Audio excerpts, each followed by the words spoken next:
আজকের আলোচনা হচ্ছে বিসিএস লিখিত অধ্যায় 4। তো যারা এই ক্লাসের নতুন বা যারা আগে আসো নাই তাদের জন্য বিষয় হচ্ছে, তুমি যখন রিটেনের ক্লাস করতে আসবা তুমি অবশ্যই পিএসসি সিলেবাস নিয়ে আসবা, তুমি অবশ্যই নোট খাতা নোটবুক পেন নিয়ে আসবা, তাহলে আসলে তোমার ক্লাসের সাথে কিছু পড়া হয়ে যাবে। আমরা এখন কোয়েশ্চেন আনসার আলোচনা করব না, আমরা আলোচনা করব আসলে কি কি কোয়েশ্চেন আসতে পারে, কি কি কোয়েশ্চেন আসছে এই অধ্যায়গুলো থেকে। এবং এটা খুব গুরুত্বপূর্ণ একটা অধ্যায় এবং আমার খুবই পছন্দের অধ্যায়। আমি যখন রিটেনের আনসারিং ক্লাস শুরু করব, আনসার লেখা ক্লাস শুরু করব, তখনও কিন্তু আমি এই চ্যাপ্টার দিয়ে ক্লাস শুরু করব, কারণ এটা ইকোনমিক্সের চ্যাপ্টার, আমার পছন্দের সাবজেক্ট, আমার নিজের সাবজেক্টের চ্যাপ্টার। তো আমরা এটা দিয়েই চ্যাপ্টার শুরু করি। প্রতি বছর এখান থেকে প্রচুর প্রশ্ন আসে এবং সবচেয়ে মজার বিষয় হচ্ছে এখান থেকে শুধু বিসিএস এর প্রশ্ন আসে এরকম না, এখান থেকে প্রতিটা পরীক্ষায় প্রশ্ন আসে, ব্যাংকের পরীক্ষায় আসে, অন্যান্য চাকরির পরীক্ষায় আসে এবং প্রতিটা ভাইভাতে এখান থেকে প্রশ্ন হয়। যে ভাইভাতে তোমরা শুনছো অনেকগুলো প্রশ্ন হয় অর্থনীতি বিষয়ক, বিসিএস ভাইভাতে তো অহরহ হয়, অন্যান্য ভাইভাতে হয়, ব্যাংকের ভাইভাতে তো অর্থনীতি আর ব্যাংক অনেকগুলো জায়গায় রিলেটেড, মনিটারি পলিসির সাথে অনেকগুলো বিষয় রিলেটেড ব্যাংক, সেগুলো নিয়ে প্রচুর প্রশ্ন করে। ইকোনমিক্সের স্টুডেন্ট একটা সুবিধা, তাদের ওগুলো পড়া আছে, তারা ওগুলো জানেন। যারা ইকোনমিক্সের স্টুডেন্ট না তাদের জন্য একটু অসুবিধা। তো এর মধ্যে তোমরা যারা আগ্রহী আছো তারা পড়ে ফেলবা এবং ভাইভাতে ভালো আনসার করবা। তুমি যদি অর্থনীতির স্টুডেন্ট না হয়েও অর্থনীতি প্রশ্নগুলো ভাইভাতে ভালো আনসার করতে পারো, তুমি অর্থনীতির স্টুডেন্ট না হইলেও তোমাকে করবে। জিডিপি, জিএনপি, এনএনপি, মূল্যস্ফীতি, মাথাপিছু আয়, মেগা প্রজেক্ট, এগুলো তুমি অর্থনীতির স্টুডেন্ট কিনা সেটার উপর ডিপেন্ড করবে না, তোমাকে প্রশ্ন করবেই। আয় বৈষম্য, একজনকে প্রশ্ন করছে আয় বৈষম্যের সাথে জিনি সহগের সম্পর্ক বলো, বা জিনি বা গিনি যে নামেই ডাকো। তো সে বুঝতেছে আমি তো এটা শুনি নাই কখনো, এটা কোন সহগ, এটা কোন ভ্যারিয়েবল। তো এটা কিন্তু তার জন্য কঠিন হয়ে গেল না। তো এটা আসলে একটু পড়াশোনা করতে হবে। তো আমাকে জিজ্ঞেস করলো যে ভাই আমি তো এটা জানি না, আমি এটা কিভাবে আনসার করব, আমার কেন এটা জানা উচিত? এটা একটা ভ্যালিড প্রশ্ন যে স্টুডেন্টের কেন জানা উচিত যে আয় বৈষম্য গিনি সহগ দিয়ে মাপতে হবে। তো এটার প্রশ্নের আনসার হচ্ছে, আয় বৈষম্য নিয়ে তুমি যখন পত্রিকার আর্টিকেলে কোনো আর্টিকেল পড়ো বা কোথাও আয় বৈষম্য নিয়ে তুমি পড়তেছো, খুব খেয়াল করে দেখো ওইখানে জিনি সহগের কথা লেখা আছে এবং ওইখানে বলা আছে, রেঞ্জ বলা আছে, বাংলাদেশের জন্য রেঞ্জ বলা আছে, ইন্টারন্যাশনাল রেঞ্জ বলা আছে, কোন দেশ কি অবস্থান আছে সেগুলোও বলা আছে। তো সেটা তুমি অ্যাভয়েড করে গেছো, কারণ তুমি ভাবছো এটা তো একটু ডিপ নলেজ, এটা তো আমাকে প্রশ্ন করবে না, আমি তো অর্থনীতির স্টুডেন্ট না, আমি এটা অ্যাভয়েড করেছি। বাট আনফর্চুনেটলি ভাইভাতে এটা প্রশ্ন করতেছে এবং সব ভাইভাতে এটা প্রশ্ন করে। তো এই জন্য এই চ্যাপ্টারটা তোমাদের জন্য ইম্পর্টেন্ট, কারণ এটা একটা হলিস্টিক অ্যাপ্রোচ। এই চ্যাপ্টার থেকে যে প্রশ্নগুলো তোমরা পড়বা, সেই প্রশ্নগুলো তোমরা প্রিলি রিটেন ভাইবা সহ বাংলাদেশের সকল চাকরির পরীক্ষা, সকল চাকরির ভাইবা রিটেন প্রিলিতে তোমরা অ্যাপ্লাই করতে পারবা। এবং একটা মানুষ হিসাবেও আসলে জানা উচিত অর্থনীতি কি, অর্থনীতি কিভাবে চলে, অ্যাটলিস্ট বেসিক নলেজটা তো থাকাই উচিত। তো এই জন্য আমরা যেটা শুরু করব সেটার নাম হচ্ছে চ্যাপ্টার 4।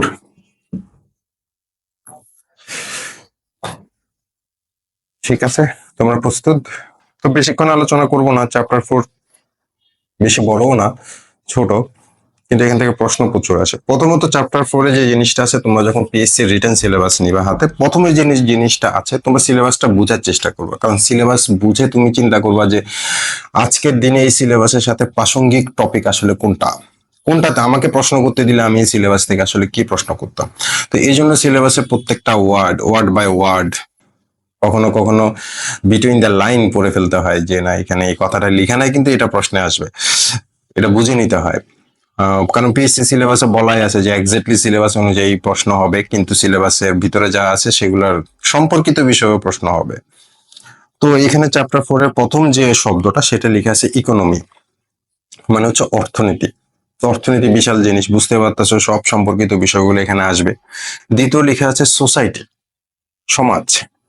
এটা একটা ইম্পর্টেন্ট বিষয় না যে অর্থনীতির সাথে সোসাইটি কিভাবে আসলে মিলে। তো এখানে অর্থনীতি এবং সোসাইটি দুইটা মিলে যে শব্দটা আছে এটা হচ্ছে ইকোসোশাল বা আর্থসামাজিক অবস্থা। তো আর্থসামাজিক যে জিনিসগুলো আছে, আর্থসামাজিক যে সূচকগুলো আছে, সেগুলা কিন্তু তোমাদেরকে এখন পড়তে হবে। যে আর্থসামাজিক সূচক যেমন মাথাপিছু আয়, শুধুমাত্র অর্থনৈতিক সূচক সেরকম না, এটা কিন্তু সামাজিক সূচক। কারণ তুমি যখন মাথাপিছু আয় নিয়ে আলোচনা করবা, তুমি যখন মানুষের মাথাপিছু আয়, দেশের মানুষের মাথাপিছু আয় নিয়ে বলবা, তখন কিন্তু তোমার কাছে ইম্পর্টেন্টলি একটা বিষয় থাকবে যে মাথাপিছু আয় বাড়ছে না কমছে, ওই দেশের জনগণের কেমন আয়, ওই দেশের জনগণ কত টাকা খরচ করতে পারে। এই বিষয়গুলো কিন্তু সামাজিক বিষয়। টাকার সাথে সেই দেশের মানুষের মানসিকতা, সেই দেশের মানুষের লাইফস্টাইল, সেই দেশে কোন ধরনের চিকিৎসা সেবা পাওয়া যাবে, কোন ধরনের সমাজ অবস্থিত, সবকিছু কিন্তু রিলেটেড। সুতরাং আর্থসামাজিক যে সূচক, তোমরা গুগলে সার্চ করলেই পাবা যে আর্থসামাজিক সূচক কোনগুলো, ইকোসোশাল সূচক কোনগুলো। তো সেগুলো গুগল থেকে তোমরা বের করে নেবে এবং সেসব সূচক রিলেটেড জিনিসগুলো পড়ে নেবে। এর বাইরেও সমাজের কিছু বিষয় আছে, যেমন আমি যদি বলি তোমার 45 বিসিএস রিটার্নে একটা প্রশ্ন আসছে সামাজিক অস্থিরতা। তো এটা আমার মনে হয় খুব সুন্দর একটা প্রশ্ন। এখনো তোমাদেরকে লিখতে দিলে তোমরা এটা নিয়ে বিশাল একটা রচনা লিখতে পারবা। তো এই যে প্রশ্নটা আসলো সামাজিক অস্থিরতা, এটা কিন্তু তুমি দেখবে এটা কিন্তু কোথাও কোনো বইতে লেখা নাই, সামাজিক অস্থিরতা। প্রশ্ন আসার পরে সবাই চিন্তা করছে এটা একটা প্রশ্ন হইতে পারে যে হ্যাঁ, সমাজ তো এখন অস্থির হয়ে আছে, সমাজ তো অনেক কিছুই অস্থিরতা বিরাজমান করছে। কিন্তু সামাজিক অস্থিরতা যে বিষয়টা, সেই বিষয়টা আসলে কি? এই যে যেমন ধরো আমাদের সোশ্যাল মিডিয়া যে ডিস্ট্রাকশনটা হচ্ছে, আমাদের সমাজে যে আহ, দুর্নীতি আছে, আমাদের সমাজে যে শোষণ নীতি আছে, আমাদের সমাজে যে ডিসক্রিমিনেশন গুলো আছে, কিশোর গ্যাং আছে, খুন হচ্ছে, রেপ হচ্ছে, মারামারি হচ্ছে, এই সকল বিষয়গুলো হচ্ছে সামাজিক অস্থিরতা। তো এই যে পুরো বিষয়টা নিয়ে কোনো না কোনো পত্রিকায় কখনো না কখনো কোনো আর্টিকেল আসছে যে সামাজিক অস্থিরতা বাড়ছে, এবং সেই আর্টিকেল থেকে পিএসসি মনে হলো যে হ্যাঁ, এটা তো আমাদের চ্যাপ্টারের সাথে রিলেটেড। আমাদের চ্যাপ্টার 4 একটা শব্দ আছে সোসাইটি, সেটার সাথে সোশ্যাল ডিস্টারবেন্স এই জিনিসটা রিলেটেড, বা সোশ্যাল ইরিটেশনস এই বিষয়গুলো রিলেটেড। তো এই জন্য কিন্তু পিএসসি প্রশ্নটা দিছে। সুতরাং তোমরা এই চ্যাপ্টারে যে সোসাইটি আছে, তোমরা যদি এটা না জানো, তাহলে তোমরা যদি পত্রিকায় সামাজিক বা সমাজ সম্পর্কে কিছু দেখো, তাহলে তোমরা কিভাবে বলবা? যেমন কিছুদিন আগে সমাজ বিজ্ঞানী এবং মনোবিজ্ঞানী এই বিষয়গুলো নিয়ে খুব আলোচনা হচ্ছিল যে বাংলাদেশে আসলে মনোবিজ্ঞানী দরকার। তো এই ধরনের প্রশ্নগুলাই কিন্তু পরীক্ষায় আসবে। পরীক্ষার প্রশ্ন তো আর মানে বাইরে থেকে আসে না, পরীক্ষার প্রশ্ন আসে নিউজ পেপার থেকে, নিউজ চ্যানেল থেকে, আলোচিত বিষয়ের সাথে সিলেবাসের যে সম্পর্ক আছে সেই সম্পর্ক অনুযায়ী কিন্তু প্রশ্নটা আসে। তো তোমাকে আলোচিত বিষয়টাও জানতে হবে, পাশাপাশি সিলেবাসটাও জানতে হবে। তো আমাদের স্টুডেন্টরা তো আসলে গাইড বই ছাড়া কিছু পড়ে না, বা যারা গাইড বই পড়ে তারা মনে করে যে গাইড বইতে অনেক কিছু আছে। তো আসলে গাইড বই কারা লিখে? এই যে বাজারে যে গাইড বইগুলো আছে, আমি নাম উল্লেখ নাই বা করলাম, বিশেষ রিটেনের যে গাইড বইগুলো আছে, এগুলো আসলে কারা লিখে? এগুলা যারা লিখে তারা কি বিশেষ রিটেন পরীক্ষা দিছিল, বা বিশেষ রিটেন পরীক্ষা দিয়ে তারা কি ক্যাডার হয়েছে যে তারা এখন গাইড বই লিখতেছে? এগুলো কোম্পানি লিখে। দেখো, রাইটারের নামও লেখা নাই, কোম্পানির নাম লেখা আছে, প্রকাশক কোম্পানির নাম লেখা আছে। তো তোমরা এই গাইড বইগুলো পড়তেছো, হ্যাঁ, গাইড বইগুলো পড়ে তোমরা পরীক্ষা দিচ্ছ, সবাই গণহারে একই গাইড বই পড়তেছো, কারো কোনো নোটস নাই, কারো কোনো থিম নাই, কারো কোনো প্রেজেন্টেশন নাই। তাহলে তো আসলে রিটেন পরীক্ষা দিতে পারবা, হয়তো ভাইবাও কোয়ালিফাই করতে পারবা, কিন্তু আসলে ভালো একটা ক্যাডার বা প্রথম পছন্দের ক্যাডার বা একটা ক্যাডারই ধরো, একটা ক্যাডার জব পাওয়ার জন্য আমার মনে হয় না যথেষ্ট আর কি। সো এই জন্য তোমরা এই বিষয়গুলো চিন্তা করবা যে সিলেবাসে কি বলছে, পত্রিকাতে কি লেখালেখি আসছে, নিউজে কি সব কথাবার্তা হচ্ছে, দেশে কি নিয়ে আলোচনা হচ্ছে।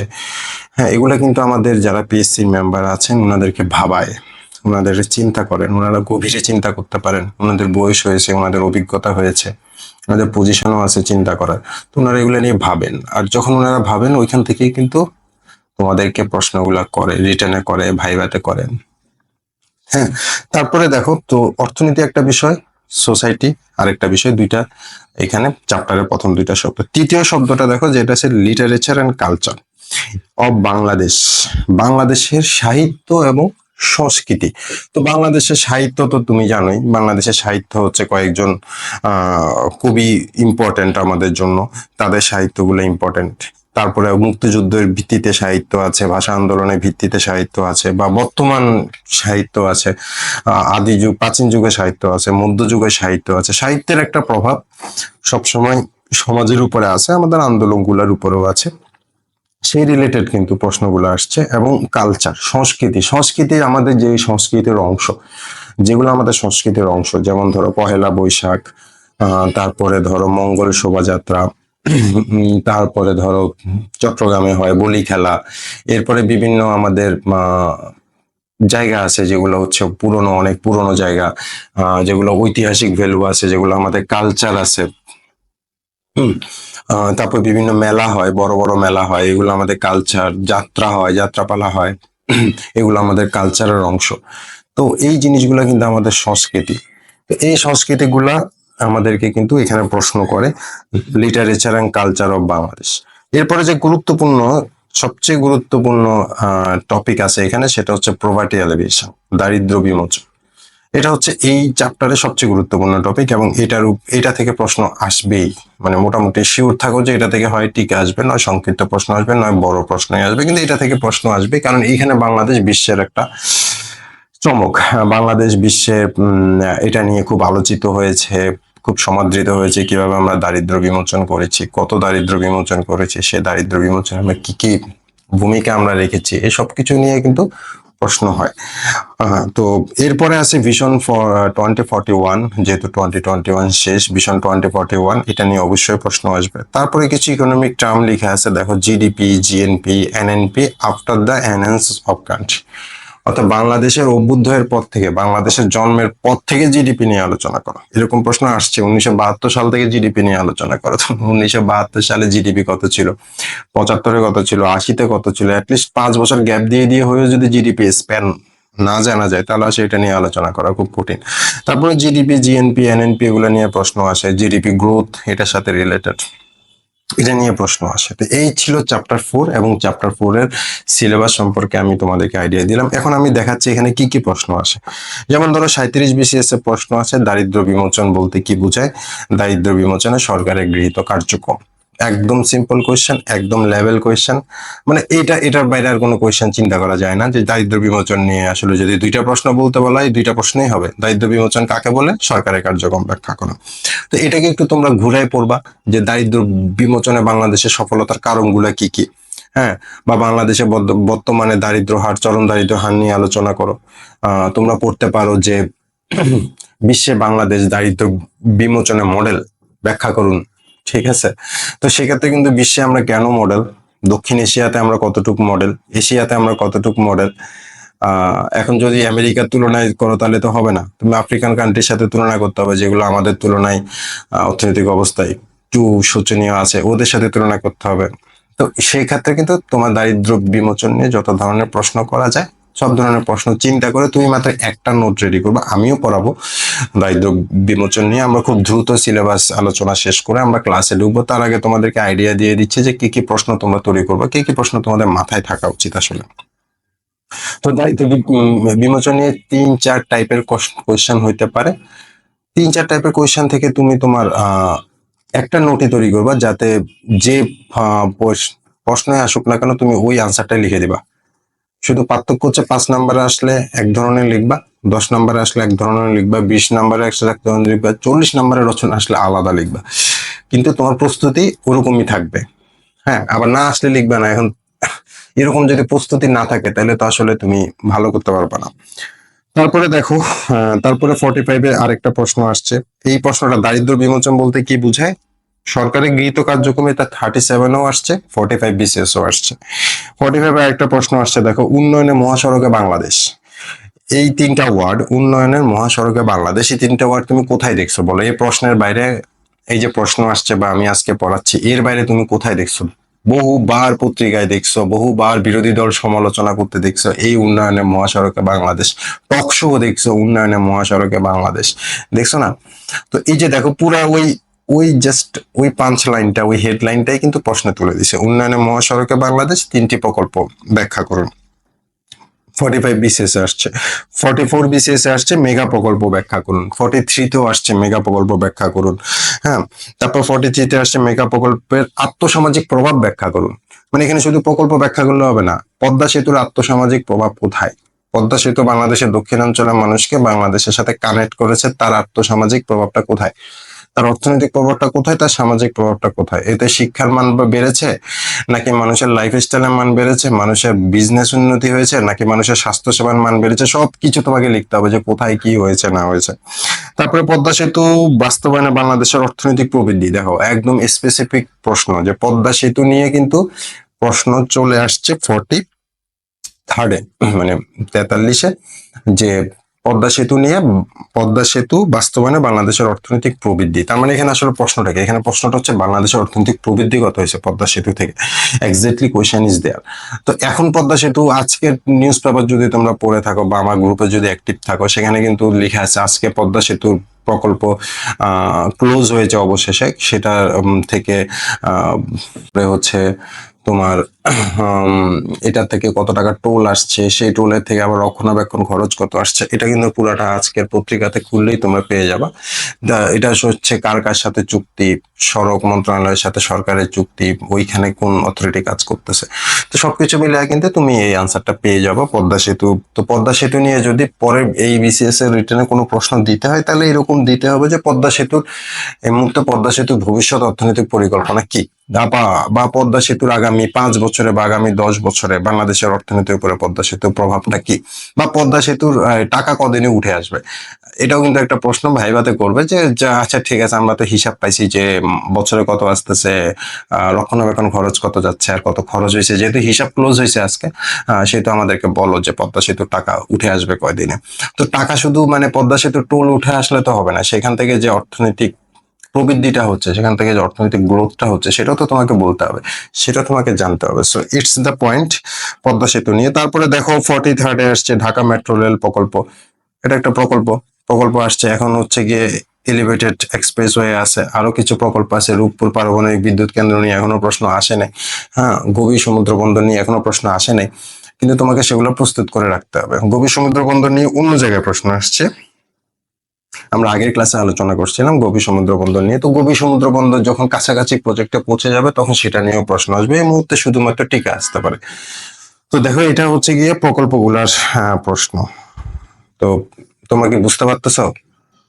কমেন্ট করতেছে কেউ? ঠিক আছে, কমেন্ট করো তোমাদের যদি কোনো প্রশ্ন থাকে। তো এরপরে যেটা প্রশ্ন দেখো, এরপরে হচ্ছে গিয়ে কয়জন আছে, এরপরে হচ্ছে গিয়ে ডেমোগ্রাফিক ডেমোগ্রাফিক ডিভিডেন্ড একটা প্রশ্ন আসছে, মানে জনমিতি বা জনসংখ্যা নিয়ে যে প্রশ্নগুলো আসে, এটা প্রায় আসে। তোমার 44 বিসিএস আসছে ডেমোগ্রাফিক ডিভিডেন্ড কি আছে কি নাই, আমাদের করণীয় কি।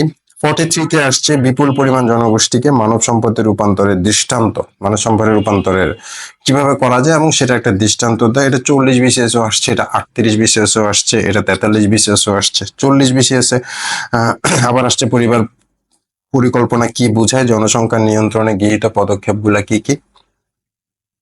তো এটা হচ্ছে গিয়ে জনমিতি নিয়ে প্রশ্ন, ঠিক আছে। আমাদের যে ডেমোগ্রাফিক ডিভিডেন্ড আছে সেটা নিয়ে কিন্তু প্রচুর পরিমাণে প্রশ্ন আসে এবং এটা গুরুত্বপূর্ণ একটা টপিক। এটা নিয়ে হচ্ছে তোমার রিটার্নের প্রশ্ন আসবেই, একদম ডেফিনেটলি আসবে। তো এটা কিন্তু তোমাকে শিখতে হবে যে ডেমোগ্রাফিক ডিভিডেন্ড কি আছে, কতজন আমাদের নতুন জনশক্তিতে যোগ হচ্ছে, কতজন বিয়োগ হচ্ছে, কতজন বৃদ্ধ হচ্ছে, কত বছর পর্যন্ত আমরা এই লাভে থাকবো, এবং এই মানে জনগণ আমাদের এখানে যুক্ত হচ্ছে, লাভে আছি, এটা কিন্তু এনাফ না।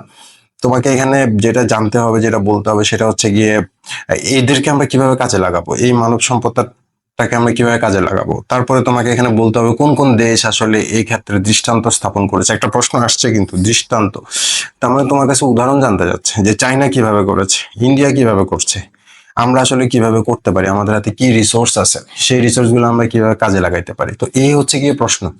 এটা কিন্তু এবারে রিটার্নও ইম্পর্টেন্ট প্রশ্ন, যে তোমাদেরকে আবারও জিজ্ঞেস করবে যে রিসোর্স মানব সম্পদকে আমরা কিভাবে তৈরি করতে পারি এবং আমরা সেটা কিভাবে কাজে লাগাইতে পারি। এটা রিলেটেড প্রশ্ন আসছে যে পরিবার পরিকল্পনা, তারপরে হচ্ছে ইউনিয়ন স্বাস্থ্য ও পরিবার পরিকল্পনা কেন্দ্র।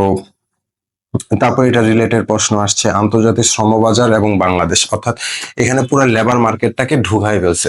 তো এখানে আন্তর্জাতিক শ্রমবাজার যখন বলতেছে, তখন আমাদের দেশের বাইরের শ্রমবাজারটা আমাদের জন্য ইম্পর্টেন্ট, যে আমরা কতজন জনশক্তি রপ্তানি করতে পারতেছি, কোন দেশে রপ্তানি করতে পারতেছি, কিভাবে রপ্তানি করতে পারতেছি, মিডল ইস্টে কত যাচ্ছে, আফ্রিকাতে কত যাচ্ছে, মালদ্বীপে কত যাচ্ছে, মালয়েশিয়াতে কত যাচ্ছে, ইউএসএ তে কত যাচ্ছে, ইউরোপে কত যাচ্ছে। তারপরে হচ্ছে গিয়ে এরা কি স্কিল নিয়ে যাচ্ছে, তার মধ্যে কয়জন স্কিল যাচ্ছে, কয়জন আনস্কিল্ড যাচ্ছে। এদের জন্য হচ্ছে বৈদেশিক জনশক্তি রপ্তানি মন্ত্রণালয় কি কাজ করতেছে, কি কি স্কিলে আমাদের লোক দরকার, এই সব বিষয়গুলো মিলে কিন্তু তুমি একটা নোট বানাই ফেলবে, এবং সেই নোটটা দিয়ে তুমি কিন্তু ফাইনালি জনশক্তি, ডেমোগ্রাফিক ডিভিডেন্ড কি করা দরকার, কি করণীয়, কোন কোন দেশ কি করছে, এই টোটাল সাবজেক্ট গুলা মিলে তুমি একটা নোট বানাবা, আমিও তোমাদেরকে বানাই দেবো, আমাদের ক্লাসে আমরা আলোচনা করব, ধারণা দিয়ে দেব, তারপরেও সেটা তোমাদের নিজেদের নোটকে এনরিচ করবে, তোমরা পুরোপুরি ডিপেন্ডেন্ট হবে না। তারপর দেখো 43 বিসিএস এর প্রশ্ন আসছে ভিশন 2041, ভিশন হচ্ছে 2041 কি আসলে, তার জন্য কি কি পদক্ষেপ নেওয়া হয়েছে এবং কিভাবে আমরা স্বল্প উন্নত দেশ থেকে উন্নয়নশীল দেশ হইতে যাচ্ছি, আমরা এখনো হইতে পারি নাই, স্বল্প উন্নয়নশীল দেশ থেকে ফাইনালি আমরা কিভাবে ডেভেলপিং কান্ট্রি হব, ডেভেলপিং কান্ট্রি থেকে আমরা 2041 গিয়ে কিভাবে ডেভেলপড কান্ট্রি হব, আমাদের পরিকল্পনাগুলা কি।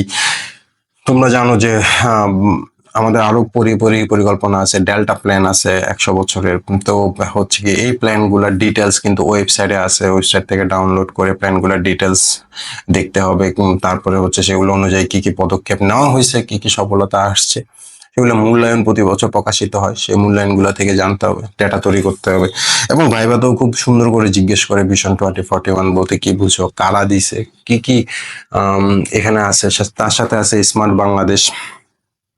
তারপরে এখানে 43তে প্রশ্নই আসছে স্বল্প উন্নত দেশ থেকে উন্নয়নশীল দেশ হওয়ার শর্তগুলা কি কি, কিভাবে শর্তগুলা মেকআপ করা হচ্ছে বা কারা রেকগনিশনস দিচ্ছে। তারপরে এখানে দেখো কনসেপচুয়াল কিছু বিষয় আছে, ভাইভাতে জিজ্ঞেস করে স্বল্প উন্নত দেশ থেকে উন্নয়নশীল দেশ আর মাথা পিছু আয়ে, মানে আমাদের হচ্ছে কি উচ্চ মাথা পিছু আয়ের দেশ বা উচ্চবিত্ত দেশ, দুইটা ধারণা সেম কিনা, দুইটা ধারণা কিন্তু সেম না, দুইটা ধারণা আলাদা। তো এই বিষয়গুলো কিন্তু তোমাদেরকে শিখতে হবে।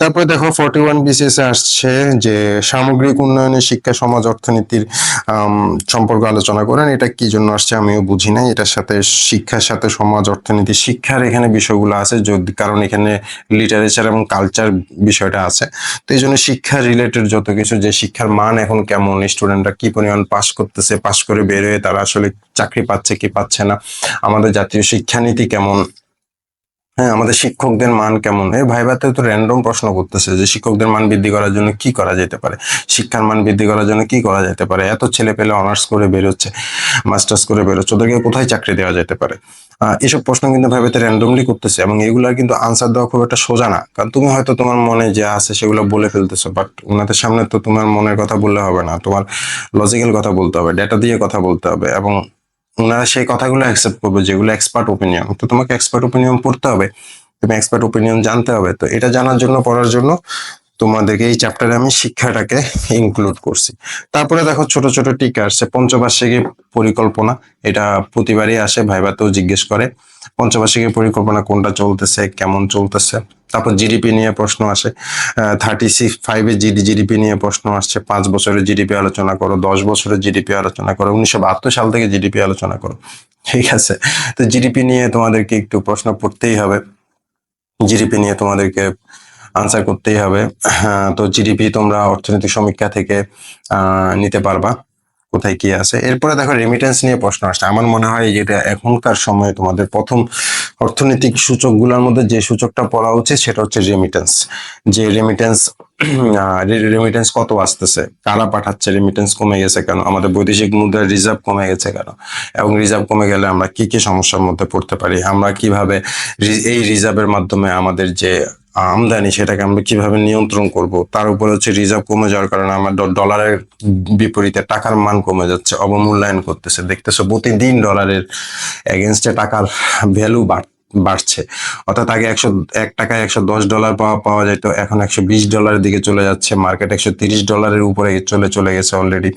তো এই যে রেমিটেন্স, তারপরে বৈদেশিক মুদ্রা, তারপরে হচ্ছে ডলারের দাম মান, এইটার সাথে অর্থনীতির কি সম্পর্ক, কারা রেমিটেন্স পাঠাচ্ছে, এই যে ডলারের দাম বেড়ে যাচ্ছে তাতে কার লাভ হচ্ছে, আমদানিকারকের লাভ হচ্ছে না রপ্তানিকারকের লাভ হচ্ছে, কার লস হচ্ছে, অর্থনীতিতে কি প্রভাব পড়তেছে, বিলাস জাতীয় দ্রব্যের আমদানি ব্যয় বাড়তেছে নাকি নর্মাল দ্রব্যের আমদানি ব্যয় বেড়ে গেছে, সবগুলো মিলে কিন্তু তোমার একটা টপিক আনসার রেডি করতে হবে।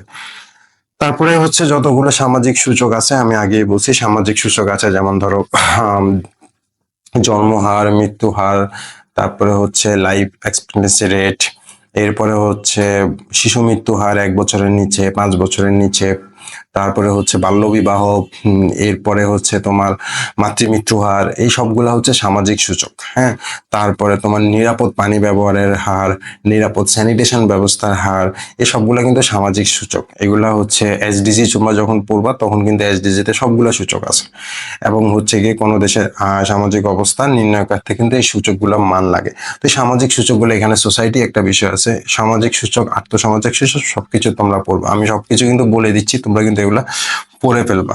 তারপরে দেখো একটা প্রশ্ন আছে পিপিপি, পাবলিক প্রাইভেট পার্টনারশিপ।